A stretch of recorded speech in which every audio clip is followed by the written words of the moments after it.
Kasi may ng chicken kasi wala ng sibilas. Diba? Tapos mainit pa yung balakas. Boil lang. Yun yung sala. Okay lang na kumain yung pa yung kasi. So, mga ganun marami. Hindi yung masyadong marami. Pero dapat yun. Siya, gusto ko rin.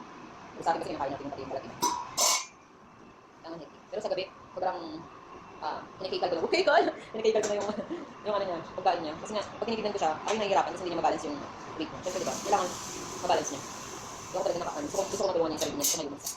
Na walang steak, na walang ano. Yan lang guys. Kasi ito, masyadong malaki ko pero okay, lang. Marami ako sa pagkain. Pagkain, pagka syempre. Pero pag ako lang, medyo matigas pa siya. Init eh. Kasi nga, pinipating din natin kasi nga, para naman matuwain pa syempre pag kumakain siya. Tandaan nyo naman, kahit di mo masyadong magandang maganda. Ano siya kami, kaso sobrang init kasi kakahango ko lang. Sabi kong salita na, talagang Pilipino. May ayusin ko mo. Ang patatas niya. Pinatay ko na yung heater ng sobrang init na dito kaya lahat ng pakinig kasi hinang aircon.